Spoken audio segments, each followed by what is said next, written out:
క్షణక్షణ పోరాటం కనకనం ప్రజాపక్షం జనసైనిక్ న్యూస్ కి స్వాగతం. ముందుగా హెడ్లైన్స్. తంబళ్లపల్లెలో తెలుగుదేశం పార్టీని అస్థిరపరిచే కుట్ర జరుగుతోంది. పెద్దిరెడ్డి ఫ్యామిలీ వేసిన స్కెచ్ కు అనుగుణంగా కొంతమంది టీడీపీ నాయకులు పనిచేస్తున్నారు. పార్టీ ఇన్ఛార్జ్ జయచంద్రరెడ్డి మీద బురద జల్లే ప్రయత్నాలు మానుకోండి. గ్రామాల్లో విలువలేని వాళ్ళు ఈ కన్వీనర్లు. రాష్ట్ర స్థాయిలో అన్ని పదవులు రద్దయ్యాయి. పెద్దిరెడ్డి కాళ్లేగాళ్లే పార్టీకి ద్రోహం చేస్తారు. పెద్దిరెడ్డి వాళ్ల డబ్బులతో మన వేలితో మన కన్ని పొడవాలని చూస్తున్న నీచులు అంటూ కొత్తకోటలో తెలుగుదేశం పార్టీ కూటమి నాయకుల తీవ్ర ఆగ్రహం. రాయలసీమను కనుసాగతో శాసించిన పెద్దిరెడ్డి, జగన్ కు కుడి భుజంగా వ్యవహరించిన మిథున్ రెడ్డి. ప్రభుత్వం మార్పుతో ఆత్మరక్షణలో పెద్దిరెడ్డి ఫ్యామిలీ. మదనపల్లె కలెక్టరేట్ ఫైళ్ల కేసులో ప్రధాన అనుచరులు. సిఐడి విచారణలో మద్యం స్కామ్ ఆధారాలు లభ్యం. మద్యం మాఫియా మొత్తం మిథున్ రెడ్డి నేతృత్వంలో జరిగిందా? ఆయన అరెస్టు తప్పకపోవచ్చా? కూటమి ప్రభుత్వం హామీలపై అప్పుడే మొదలైన చర్చ. 3 నెలలు కావస్తున్న అమలు కాని ప్రధాన హామీలు. పేర్ల మార్పుతో సరిపెడుతున్నారంటూ విసురులు. నిధుల కొరత పేరుతో తప్పుకునేరా అనే అనుమానం. పింఛన్ల పెంపు, అన్న క్యాంటీన్లపై ప్రజల్లో సంతృప్తి. క్రికెట్ పరిభాషలో ఐపీఎల్ కానుమిది. బాబు టెస్ట్ మ్యాచ్లు ఆడితే కుదరదని హెచ్చరిక.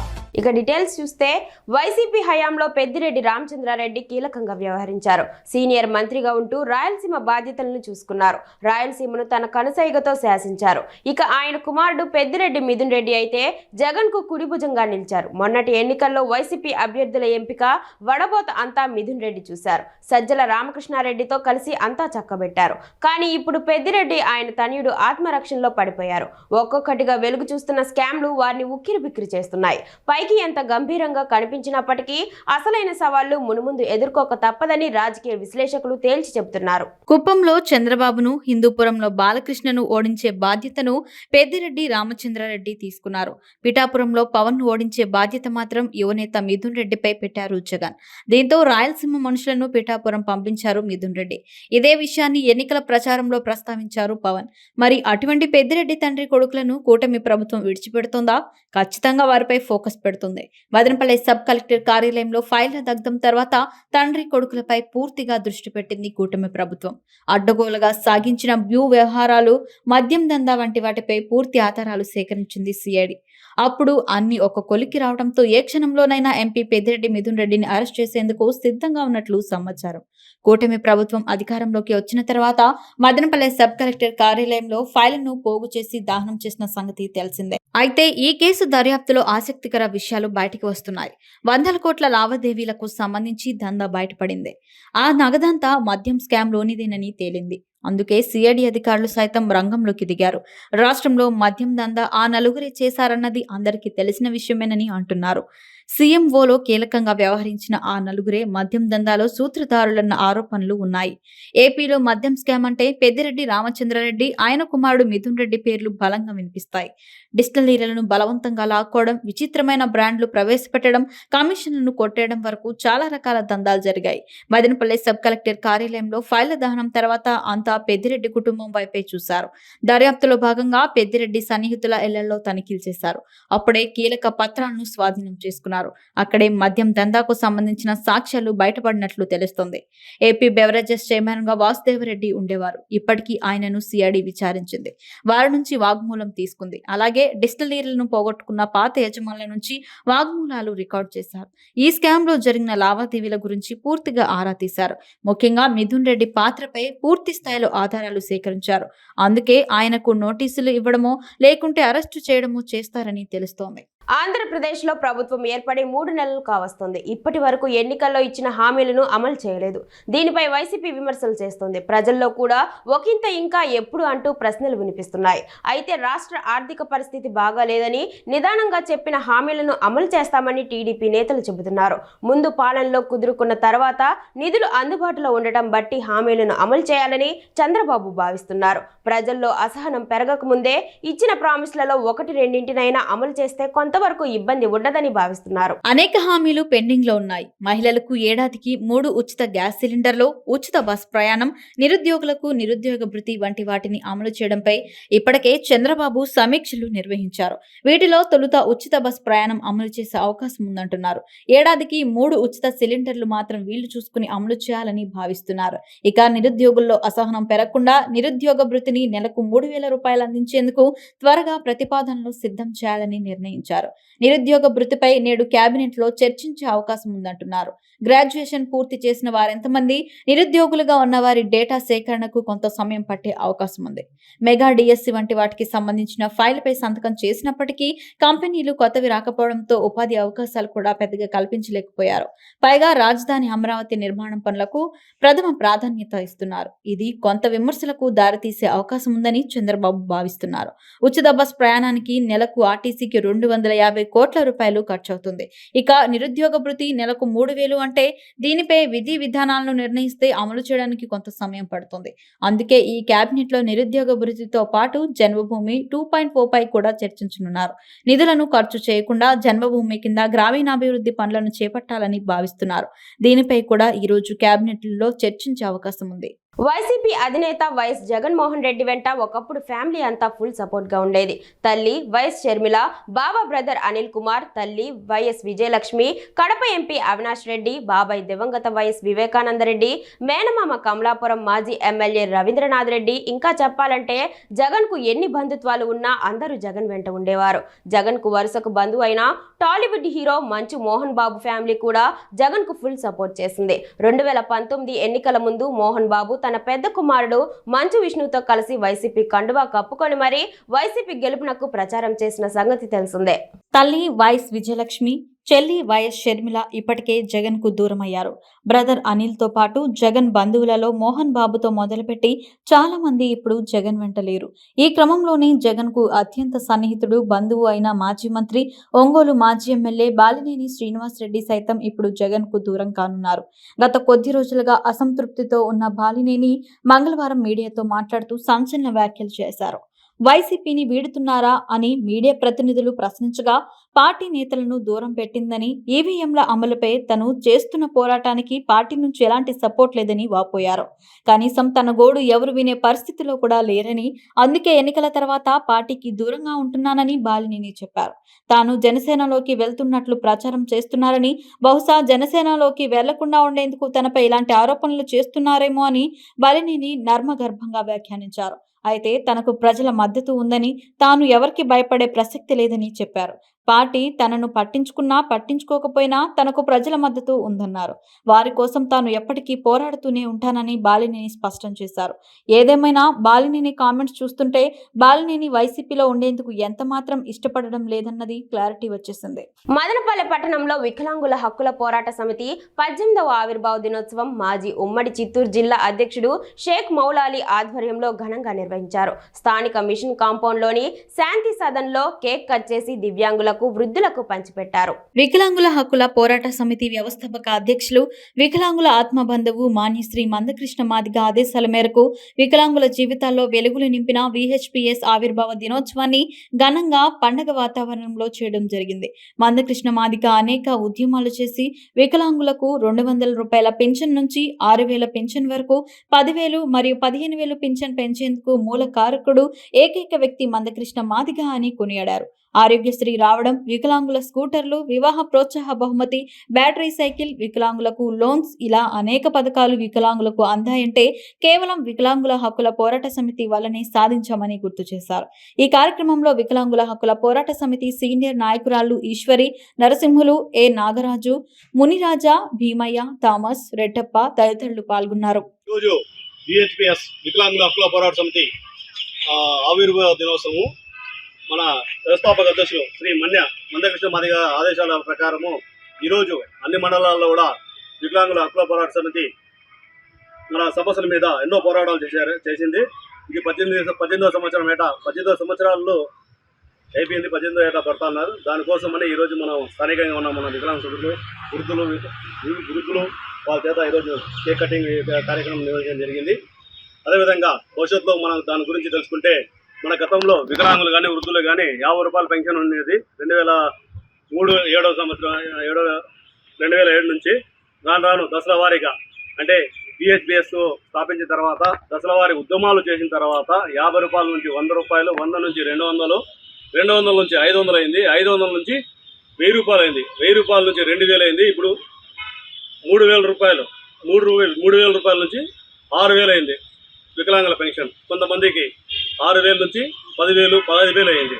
అదేవిధంగా మన వృద్ధులు కూడా అంతే విధంగా అందరితో పాటు సమానంగా పోరాడడం జరిగింది. వాళ్ళు కూడా 50 రూపాయలు ఉంది. ఇప్పుడు సరాసరి 4,000 రూపాయలు మన వృద్ధులు కూడా వితంతులు కూడా అందరూ 4,000 రూపాయలు పెన్షన్ తీసుకోవడం జరుగుతుంది. అది మన బిహెచ్పిఎస్ స్థాపించిన తర్వాత మన పోరాడే ఫలితంగా ఈ సాధించుకున్నాము. భవిష్యత్తు ఇంకా అనే విధంగా ప్రభుత్వాల నుంచి పోరాడి మనకు రావాల్సిన హక్కుల గురించి పోరాడి మనం విజయం సాధిస్తామని ఈ సందర్భంగా తెలియజేసుకుంటున్నాం. ప్రఖ్యాత ఇంజనీరింగ్ కళాశాల మిట్స్ Madanapalle institute of technology and science లో కంప్యూటర్ సైన్స్ అండ్ ఇంజనీరింగ్ విభాగం వారు internal smart India hackathon AI hackathon ను నిర్వహించారు. విద్యార్థులలో ఆవిష్కరణలు మరియు సమస్యల పరిష్కార నైపుణ్యాలను పెంపొందించే లక్ష్యంతో జరిగిన ఈ కార్యక్రమంలో ఆర్టిఫిషియల్ ఇంటెలిజెన్స్ విద్యార్థులు పాల్గొన్నారు. పరిశ్రమ భాగస్వాములు మరియు అధ్యాపకులు అందించిన వాస్తవ ప్రపంచ సమస్యలపై పనిచేయడం ద్వారా విద్యార్థులు వారి సాంకేతిక సామర్థ్యాలను మరియు సృజనాత్మకతను ప్రదర్శించడానికి హ్యాకథాన్ ఒక వేదిక అని వైస్ ప్రిన్సిపల్ అకాడమిక్స్ రామనాథన్ అన్నారు. విద్యా విషయక జ్ఞానం మరియు పరిశ్రమ అంచనాల మధ్య అంతరాన్ని తగ్గించడంలో ఇటువంటి కార్యక్రమాల యొక్క ప్రాముఖ్యతను హైలైట్ చేశారు. విద్యార్థులలో నాయకత్వ లక్షణాలతో పాటు నూతన ఆవిష్కృతలు ప్రోత్సహించడంలో ఇలాంటి హ్యాకథాన్లు చాలా అవసరమన్నారు. కృత్రిమ మేధస్సు, మెషిన్ లెర్నింగ్, డేటా సైన్స్ మరియు ఇంటర్నెట్ ఆఫ్ థింగ్స్ తో సహా పలు డొమైన్లలో హ్యాకథాన్ సవాళ్లు పరిష్కరించడానికి 25 బృందాలు ఈ కార్యక్రమంలో పాల్గొన్నాయని విభాగాధిపతి డాక్టర్ చొక్కనాథన్ తెలిపారు. సంక్లిష్ట సమస్యలను వినూత్న రీతిలో విద్యార్థులు పరిష్కరించాలని అందించానన్నారు. హ్యాకథాన్ ఒక చిరస్మరణీయ అనుభవంగా మార్చిన భాగస్వాములు, మార్గదర్శకులు మరియు నిర్వాహకులందరి ప్రయత్నాలను అభినందిస్తున్నట్లు ఆయన చెప్పారు. ఈ కార్యక్రమంలో కోఆర్డినేటర్లు డాక్టర్ హేమలత, షాహిద్ తదితరులు పాల్గొన్నారు. తెలుగుదేశం పార్టీని అస్థిరపరిచే కుట్ర జరుగుతోంది. పెద్దిరెడ్డి ఫ్యామిలీ వేసిన స్కెచ్ కు అనుగుణంగా కొంతమంది టీడీపీ నాయకులు పనిచేస్తున్నారు. అందులో భాగంగానే పార్టీ ఇన్ఛార్జ్ జయచంద్రారెడ్డి మీద బురద జల్లే ప్రయత్నాలు ముమ్మరం చేశారు. నిన్న రాష్ట్ర పార్టీ దృష్టికి ఇన్ఛార్జ్ ను మార్చాలని తీసుకెళ్లిన వారు పెద్దిరెడ్డి పాలేగాళ్లే. వీళ్లు కేవలం పార్టీ కన్వీనర్లే కానీ వీరికి గ్రామాల్లో ఏమాత్రం విలువ లేదు. పెద్దిరెడ్డి వాళ్ళ డబ్బులతో మన వేలితో మనకన్నే పొడవాలని చూస్తున్న నీచులు అంటూ బి కొత్తకోటలో తెలుగుదేశం పార్టీ కూటమి నాయకులు విరుచుకుపడ్డారు. బి కొత్తకోటలో మీడియా సమావేశం ఏర్పాటు చేసిన టీడీపీ నాయకులు తీవ్ర స్థాయిలో విమర్శలు గుప్పించారు. సొంత పార్టీ నాయకులపై సైతం ఆరోపణలు చేశారు.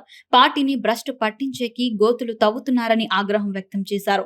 ఈ సమావేశంలో టీడీపీ సీనియర్ నాయకులు గంజి మోహన్, చావడి కిట్టన్న, తెట్టు మారప్ప, ఉలవల విశ్వనాథ్ రెడ్డి, పట్టా చంద్రమోహన్ రెడ్డి తదితరులు మాట్లాడుతూ తమ్మళ్లపల్లి నియోజకవర్గంలో ఇటీవల కాలంలో జరుగుతున్న కొన్ని పరిణామాలను తెలుగుదేశం పార్టీని నాయకత్వాన్ని అస్థిరపరచాలన్న దురుద్దేశంతో చేస్తున్నారని తేల్చి చెప్పారు. పెద్దిరెడ్డి ఫ్యామిలీ వేసిన స్కెచ్ కు అనుగుణంగా పనిచేస్తూ తెలుగుదేశం పార్టీ ప్రతిష్టను ఇక్కడ కూటమి అభ్యర్థిగా పోటీ చేసిన దాసరపల్లి జయచంద్రారెడ్డి మీద బురద జల్లే ప్రయత్నాలు ఇటీవల ముమ్మరం చేస్తున్నారని ధ్వజమెత్తారు. తెలుగుదేశం పార్టీ మండల అధ్యక్షులు, మన సీనియర్ నాయకులు అని చెప్పుకునే కొంతమంది పెద్దిరెడ్డి ఫ్యామిలీ పాలేగాళ్లు. టీడీపీ మండల అధ్యక్షులుగా ఉన్న వ్యక్తులు పార్టీ నియమ నిబంధనలకు కట్టుబడి పనిచేయకుండా వైసీపీ వారితో రహస్య రాజకీయ సన్నిహిత్యాన్ని పెంచుకొని వారు చెప్పినట్లు వ్యవహరిస్తూ తమ్మళ్లపల్లిలో అసలు సిసలైన తెలుగుదేశం పార్టీ కార్యకర్తలను, నాయకులను అయోమయానికి గురి చేస్తున్నారని ఆగ్రహం వ్యక్తం చేశారు. వైసీపీ ప్రభుత్వం ఏర్పడిన తర్వాత తమ్మళ్లపల్లె తెలుగుదేశం పార్టీని నడిపించే నాయకుడే లేకుండా కార్యకర్తలు దిక్కుదారి లేకుండా గడపాల్సిన పరిస్థితి ఉండేది. అప్పటి ఇన్ఛార్జ్ గా ఉన్న శంకర్ యాదవ్ ఎక్కడో బెంగళూరులో కూర్చుని తమ్మళ్లపల్లె తెలుగుదేశం పార్టీ రాజకీయాలను, కార్యకర్తల విషయాలను మొక్కుబడిగా నిర్వహించేవారు. వైసీపీ ఆగడాలకు అంతే లేకుండా స్థానిక సంస్థల ఎన్నికలలో కార్యకర్తలకు, నాయకులకు అంటే లేకుండా పెద్దిరెడ్డి ఫ్యామిలీ ఆడిందే ఆట, పాడిందే పాట అనే విధంగా తమ్మళ్లపల్లెలో ప్రజాస్వామ్యం అపహాస్యమైంది. తర్వాత ఇక్కడ లోకేష్ యోగలం పాదయాత్ర తమ్మళ్లపల్లె నియోజకవర్గం మీదుగా పోతే అప్పటి అధికార వైసీపీ వాళ్ళు పాదయాత్రకు ఆటంకాలు సృష్టించారు. లోకేష్ మాటలను వక్రీకరిస్తూ మొలకల చెరువులో వైసీపీ గుండాలు, ప్రజాప్రతినిధులు లోకేష్ ఫోటోను చెప్పులతో కొట్టి వారి పైశాచికత్వాన్ని నిరూపించుకున్నారు. ఆ తర్వాత ప్రాజెక్టుల సందర్భంలో చంద్రబాబు నాయుడు మన తాలూకాలో వస్తే అంగలులో బాబు కాన్వే మీద దాడి చేసి అనేక టీడీపీ నాయకుల వాహనాలను ధ్వంసం చేశారు. ఈ కార్యక్రమంలో టీడీపీ నాయకులు గంజి మోహన్, చావడి కిట్టన్న, మదర్ సాబ్, మగ్గాల రవీంద్ర, ఉలవలవారిపల్లె విశ్వనాథ్ రెడ్డి, మాజీ సర్పంచ్ జయచంద్ర నాయుడు, నరసింహనాయుడు, బాలచంద్ర, మాజీ సర్పంచ్ కృష్ణమూర్తి, మాజీ single window vice president Anand Reddy, Patta Chandramohan Reddy, తిట్టు Mareppa, Gundi Kumar, Narasimhareddy, R Vijay, bearing Subbanna, Rayal, Venkatasekhar Reddy, Venkataramana Naidu, G Sudhakar, Mohan Reddy, Sanku Ramachandra, Ranganath Yadav, Derungula Obulesu, Adi, Ravi, Venkataramana, Suri, Srikanth Reddy, Sekhar, Dhana, Sekhar, Doraswamy Reddy, Vijay, Dayyalapalli Amarnath Reddy, Prabhakar, Karthik, BJP Gopi, Chowdappa, Jalubuvaripalli Ramanjanulu, Suresh Kumar, Naidu, Adinarayana, Srinivasulu, Sudhakar Reddy తదితర కూటమి కార్యకర్తలు, నాయకులు అధిక సంఖ్యలో పాల్గొన్నారు. ఇసుక, మద్యము ఇట్లా అమ్ముకుండే వ్యక్తులకు కొంతమంది ఆయన సపోర్ట్ చేయలేదు. దానివల్ల వీళ్ళు కొంతమంది అదే పనిగా విజయవాడకు పోయి మేము ఇన్ఛార్జి మార్చేసినారు, ఇన్ఛార్జ్ ఇచ్చింది లేదని చెప్తారు. ఒక్క టోరీ డిక్లేర్ అయిన తర్వాత మళ్ళా క్యాండిడేట్ పెద్ద అని చెప్పేంత వరకు ఆయనే ఇన్ఛార్జిగా ఉంటారు. నిన్నలా మొన్న ఏదో 10 ఏళ్ళప్పుడు వచ్చిన వ్యక్తులు కొంతమంది వచ్చి వాళ్ళు ఇన్ఛార్జి కాదు అనేది. నిన్నలా మొన్న పుట్టిండో వాడు కూడా కనీసం ఓటు హక్కు వచ్చిందో లేదో కూడా 10 మందితో కలిసి మేము ఇసుక తోలుకోవాలా. 3,500 రూపాయలు ఇసుక, 3,000 రూపాయలతో వైసీపీ గవర్నమెంట్ లో తోలితే 3,500 రూపాయలు టీడీపీ గవర్నమెంట్ లో తోలుతా ఉంటారు. అడ్డగిచ్చిన దానికి ఈ పొద్దు కొంతమంది వ్యక్తులు అదే జరిగిపోయి అయ్యా మమ్మల్ని మాకు బతికేదానికి అడ్డం జరుగుతా ఉంది అంటా ఉన్నారు. అదంతా తప్పుడు ప్రచారం చేస్తా ఉన్నారు. జయచంద్రారెడ్డి గారిని కావాలని ఆయన అతోగతంలో ఇది చేయాలని. ఇదే వ్యక్తులు కొంతమంది పార్టీకి పనిచేసింటే కదా గ్యారెంటీగా 100కి 99 భాగాలు జయచంద్రన్న గారు గెలిచేవాళ్ళు. ఈ పొద్దు ఎంతమంది పోయిండారో వాళ్ళు అందరూ కావలసిగా జయచంద్రన్నకు పని చేయలేదు. కావున వాళ్ళు కూడా వాళ్లకు కన్వీనర్లకు కావాల్సినంత స్వేచ్ఛ ఇచ్చాడు జయచంద్రన్న. వాళ్ళు అడిగినంత అమౌంట్ ఇచ్చాడు. కానీ వాళ్ళు ఇచ్చిండేది ఆడ 500, 1000 రకాల ఇది చేసుకున్నా కూడా వాళ్ళకి ఏమి డబ్బులు ముట్టకుండా పార్టీని కబ్బు పట్టించేసి ఈ పొద్దు జయచంద్రారెడ్డి గారిని పార్టీలో నుంచి తప్పించాలని కోరుకుంటున్నారు. పెద్దయిన కానీ లోకేష్ గారు కానీ అచ్చెన్నాయుడు గారు కానీ దీన్ని పరిధిలో తీసుకొని గ్రామాల్లో విచారించుకొని అందరినీ జయచంద్రారెడ్డికి మళ్ళా ఇది చేయాలని కోరుకుంటున్నారు. ఇతను మాత్రంగా నిజాయితీ గల వీరుడు. ఎవరు మండల కన్వీనర్ అన్న వ్యక్తి. ఇదే వ్యక్తి ఇప్పుడు జయచంద్రారెడ్డి అన్న గారి దగ్గరికి వెళ్ళి ఇదే మారప్ప ఉంటే గ్రామాల్లో కనీసం ఎవరు కూడా ఓటు వేయరని నన్ను కనీసం ప్రచారానికి కూడా రానికుండా అడ్డుకున్న వ్యక్తి. దాదాపు అంటే 50 లక్షలు 60 లక్షల రూపాయల డబ్బులు మెక్కేసిన వ్యక్తి. ఎవరూ పోరు ఇతను ఎన్నికింటి. ఈ నారాయణ స్వామి రెడ్డి అనే వ్యక్తి ఎన్నికింటి ఒక్కరంటే ఒకరు పోరు. డబ్బు కట్టలు పోతాడు. జయచంద్రారెడ్డి అన్న క్యాబిన్లోకి పోతాడు. ఈ పక్క జోబీలో ఒక కట్ట, ఈ పక్క జోబీలో ఒక కట్ట, బనీంట్లో 2 కట్టలు వేసుకుండే వ్యక్తి పోయి ఈరోజు ఆయన పనికిరాడు, ఇంకోడు పనికిరాడు, ఇలాంటి మాటలు మాట్లాడతాడు. ఎప్పుడైనా కానీ అదే ఒక్క పంచాయతీ అయింది. ఆ పంచాయతీకి సంబంధించిన 10 మందిని పిలుచుకొచ్చే శక్తి కూడా లేదు. ఏమన్నా మండల కన్వీనర్, నేను పెద్ద మండల కన్వీనర్ ఏమన్నా పైనుండి ఊడిపడినాడా? ఏమన్నా కాదు కదా. ఇలాంటి కార్యకర్తలను ఎప్పుడైతే ఎన్నిక పెట్టి ఇది చేశాడో అలాంటప్పుడు నేను గొడవ చేశా. ఏమని, జయచంద్రారెడ్డి అన్న గారు మీరు నష్టపోతారు ఇలాంటి వాళ్ళతో నమ్మి అని నా పైన దాడి చేయించేదానికి సిద్ధపడినాడు ఈ నారాయణ స్వామి రెడ్డి. ఈరోజు పోయి జయచంద్రారెడ్డి అన్నగారు వద్దంట. ఎందుకు వద్దు? ఆయన ఒకటి గ్రహించాడు ఈ మధ్యకాలంలో. జయచంద్రారెడ్డి అన్న గారు ఎవరైతే కష్టపడే కార్యకర్తలను మనం సరిగ్గా గుర్తించలేకపోయాం, అందుకోసమే మనం ఓడిపోయాం అనేసి ఆయన ఖచ్చితంగా పనిచేసుకుని ఏదో పెత్తందారి వ్యవస్థలో పోయే రకంగా ఉన్నారు. ఇప్పుడు ఈయన చేస్తూ ఉండే తప్పల్లా ఏమంటే చేసినారు కదా, ప్రతి కార్యకర్తను దగ్గరికి పిలుచుకొని వాళ్ళ సమస్యలేమి వాళ్ళ బాధసాధకాలు చూస్తున్న వ్యక్తి జయచంద్రారెడ్డి. 2009లో ఆయన కాంగ్రెస్ పార్టీలో ఓడిపోయినప్పుడు 5 ఏళ్ళు మళ్ళా కాంగ్రెస్ పార్టీ కాన్స్టిట్యున్సీలోకి రాలా. 2014లో గెలిచి 2019లో ఓడిపోయిన తర్వాత మళ్ళా కాన్స్టిట్యున్సీలో 5 ఏళ్ళు కనపడిందిలే. ఒక టికెట్ కోసం మళ్ళీ యోగాలం యాత్రకు వచ్చినాడు. ఆ యోగాలం యాత్ర అయిపోయి మళ్ళీ ఎలక్షన్ మొదలు పెట్టే కొద్దికే ఇక్కడ కనపడిందే లేదు. మళ్ళీ వచ్చి ఇప్పుడు ఇక్కడ పోయిన నాయకులంతా వాళ్ళ పోస్ట్ ఆఫీసులో కూర్చొని పోస్ట్ వేసుకుని ఇప్పుడు వాళ్ళ భవిష్యత్తు తీసుకుంది. కొంతమంది వైసీపీలో కమిట్మెంట్ అయ్యి అక్కడ పోయిన నాయకులు డబ్బులు కూడా తీసుకునే సందర్భాలు ఉన్నాయి. వాళ్ళు ఏ విధంగానైనా జయచంద్రారెడ్డిని బ్లేమ్ చేసి శంకర్ని ఏదో ముందరకు తీసుకురావాలని చెప్పి తప్పిస్తే వీళ్ళకు వేరే పార్టీ బలోపేతం కావాలో లేకపోతే పార్టీ కార్యకర్తలు బాగుపడాలని చెప్పి ఏ మాత్రం కూడా వీళ్ళకి ధ్యాస లేదు. ఎక్కడ తిరిగి మొన్న టికెట్ మంగళగిరికి పోయినప్పుడు ఎలక్షన్లో మంగళగిరికి పోయినప్పుడు ఎంతమంది పోయినారో మొత్తం 90% పైగా ఈ రోజు పోయిండే వాళ్ళు కూడా వాళ్ళే. ఎక్కడ తిరిగి శంకర్ను వీళ్ళ ముందర తేవాలనే ఉద్దేశంతో తప్పిస్తే వేరే విధంగా ఏమీ లేదు. వార్తలు ముగించే ముందు హెడ్లైన్స్ మరోసారి. తంబళ్లపల్లెలో తెలుగుదేశం పార్టీని అస్థిరపరిచే కుట్ర జరుగుతోంది. పెద్దిరెడ్డి ఫ్యామిలీ వేసిన స్కెచ్ కు అనుగుణంగా కొంతమంది టీడీపీ నాయకులు పనిచేస్తున్నారు. పార్టీ ఇన్ఛార్జ్ జయచంద్రరెడ్డి మీద బురద జల్లే ప్రయత్నాలు మానుకోండి.